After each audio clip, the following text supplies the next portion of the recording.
Voici le dernier moment de Michel Corde. Il était seul, chez lui, dans sa maison à Grabels.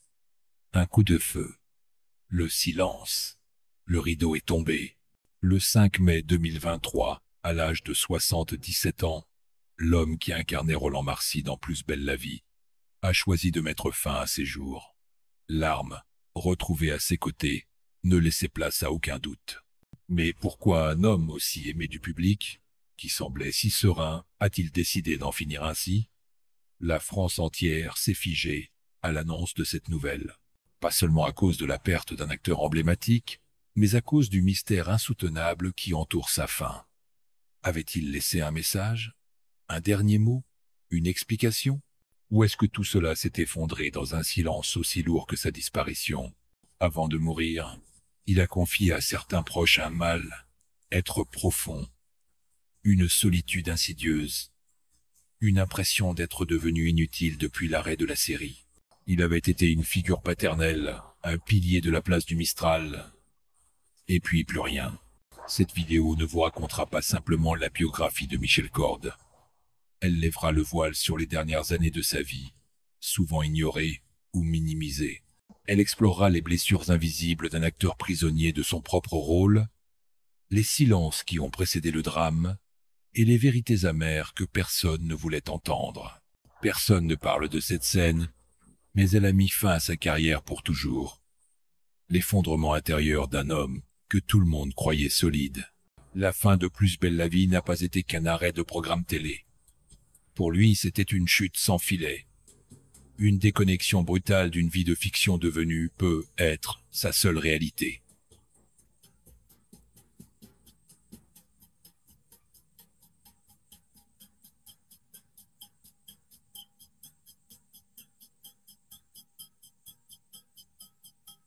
Aujourd'hui, nous allons vous révéler ce que peu de gens savent, ce que Michel Corde ressentait vraiment, ce qui le hantait, et pourquoi sa mort, aussi tragique soit-elle, raconte bien plus qu'un simple fait divers. Elle dévoile une faille, une tragédie silencieuse, derrière les sourires de la télévision. Pendant près de 2 décennies, chaque soir sur France 3, des millions de téléspectateurs entendaient le générique de Plus belle la vie, symbole d'un quotidien fictif à Marseille, où l'amour, la trahison et la solidarité se mêlaient à l'intrigue. Et au cœur de cet univers, il y avait Roland Marcy, patron du bar du Mistral, une figure rassurante, solide, presque paternelle. Derrière ce personnage, un homme discret, Michel Corde. Né le 5 octobre 1945 à Sirane, dans l'Hérault, il était d'abord un homme de théâtre, formé au Conservatoire de Montpellier puis à l'École nationale supérieure d'art dramatique. Avant la télévision, avant la célébrité, il y avait les planches, la passion des mots, du texte, du jeu pur. Mais c'est Plus belle la vie qui, en 2004, l'arrache à l'anonymat relatif pour en faire une star du petit écran. Une notoriété tardive, presque accidentelle, qu'il n'a jamais recherchée. Et c'est là que commence le véritable thème de notre histoire. L'homme écrasé par son rôle, englouti par un personnage qu'il n'a pas choisi de porter si longtemps. Michel Corde n'était pas Roland Marcy. Et pourtant, pour la France entière, il ne pouvait être autre chose. Il portait l'étiquette comme une armure, devenue cage. Pendant 18 ans, il a incarné ce pilier du Mistral. 18 années de fidélité à une série qui, bien que populaire, lui imposait une routine, une caricature. Il avait confié à plusieurs reprises en interview son besoin d'air, de liberté artistique. Il voulait revenir au théâtre, à des rôles plus complexes, plus profonds. Mais les propositions ne venaient plus. L'industrie le voyait comme Roland, seulement Roland. Le contexte culturel français de l'époque est révélateur. Alors que les séries télé prenaient une place de plus en plus importante dans la vie des gens, les acteurs devenaient des repères familiers. Ce phénomène, à double tranchant, offrait une reconnaissance massive, mais souvent au prix de leur liberté identitaire. Et lorsque Plus belle la vie s'arrête brutalement en 2022, c'est tout un pan de sa vie qui s'effondre. Pour beaucoup d'acteurs de la série, Cet arrêt fut un soulagement ou une opportunité de se réinventer. Pour Michel Corde, c'était un vide, une disparition soudaine de sa raison d'être aux yeux du grand public. Il l'a dit lui-même. Après Plus belle la vie, je ne reçois plus rien. Pas de nouveau rôle, pas de renaissance artistique, juste le silence. Le thème central de cette vidéo est donc clair. La confusion entre la personne et le personnage. La violence d'une célébrité imposée tardivement, puis brutalement retirée. Ce que la télévision donne, elle peut aussi le reprendre, sans ménagement. Et dans ce contexte, Michel Corde devient bien plus qu'un acteur de série. Il incarne une réalité sombre et taboue de l'industrie du divertissement. Celle des artistes oubliés, figés dans un rôle jusqu'à l'effacement de soi. Tout commence comme une belle histoire. Michel Corde accepte en 2004 le rôle de Roland Marcy dans Plus belle la vie, pensant à un engagement modeste, peut être quelques mois de tournage. Il ne se doute pas que cette décision va redéfinir toute sa carrière, son image et même sa vie personnelle. Le succès de la série est immédiat. Roland devient une figure centrale du Mistral. Les téléspectateurs s'attachent à ce patron de barbe bourrue mais au cœur tendre. On l'aime comme un père, comme un ami. Michel Corde, lui, se plie au rythme effréné des tournages, parfois jusqu'à 4 ou 5 jours par semaine. Le théâtre, mis de côté. Les projets personnels, repoussés. L'homme s'efface derrière le personnage. Au fil des années, un malaise s'installe. Il n'en parle pas tout de suite, pas publiquement. Mais en coulisses, ses confidences se multiplient. Il exprime un ras-le-bol, une lassitude profonde. Il évoque le sentiment d'être prisonnier d'un rôle qui l'empêche d'exister en dehors de l'écran. Il n'est plus Michel Corde, il est Roland. Et Roland ne peut pas mourir. Pas encore. L'événement initial qui marque le basculement, c'est bien sûr l'annonce en mai 2022 de l'arrêt définitif de Plus belle la vie. Pour les fans, c'est une déchirure. Pour les acteurs, un tournant. Et pour Michel Corde, une descente progressive dans le silence. Il s'installe définitivement à Grabels dans l'Hérault. Une maison modeste, calme, à l'écart. Il s'y consacre à la sculpture, sa passion de toujours. Mais derrière cette retraite artistique, les proches sentent une angoisse sourde, une solitude inquiétante. Il n'a plus de projet professionnel, plus d'appels, plus de tournage. Il n'est plus sollicité. Puis vient le scandale silencieux, celui dont personne ne parle. L'indifférence de l'industrie. L'oubli immédiat d'un acteur qui a donné près de 20 ans de sa vie à la télévision. Pas de grand hommage, pas de rôle de reconnaissance, pas même une tribune publique. Il confie à un ami « Je suis invisible maintenant ». Le 5 mai 2023, il décide de rompre ce silence de la manière la plus brutale. Le suicide par arme à feu. Un acte violent, irréversible, choquant.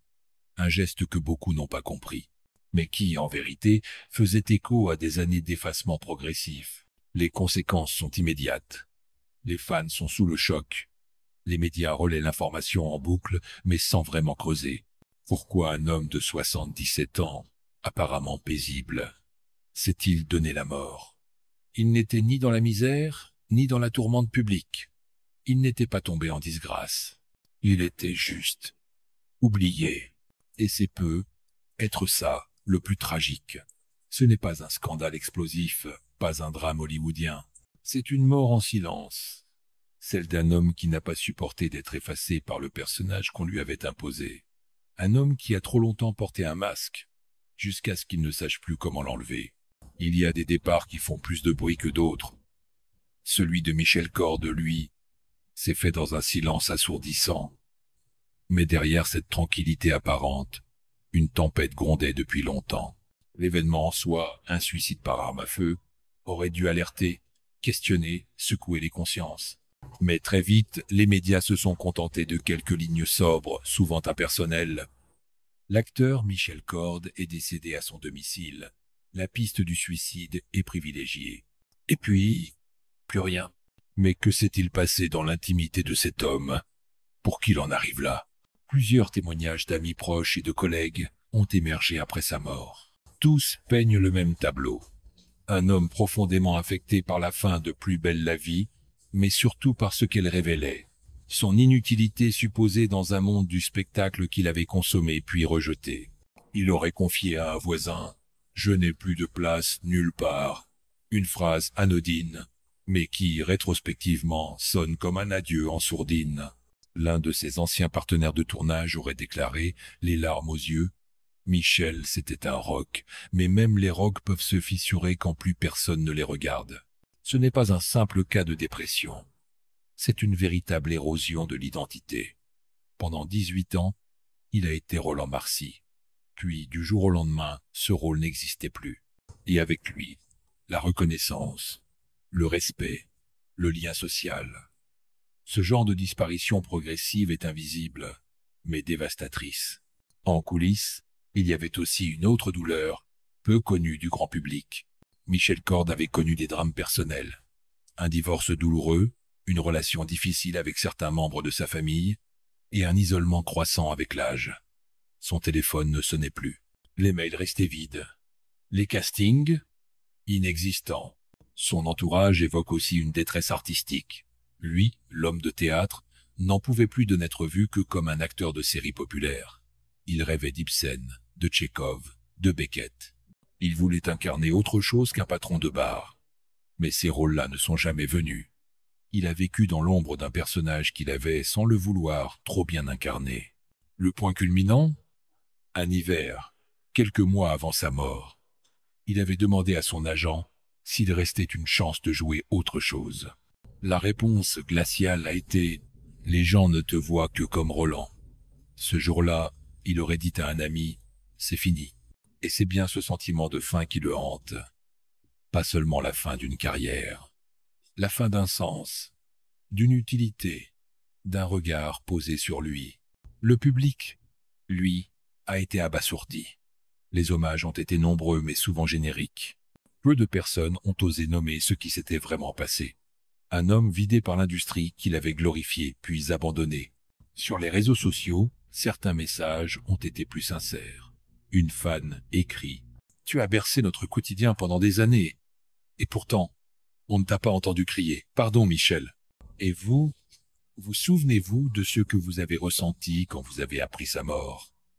Une sensation de perte, de vide, comme si quelqu'un avait fermé la porte du Mistral pour toujours. Michel Corde ne faisait pas partie de ces stars tapageuses. Il n'occupait pas les couvertures des magazines People.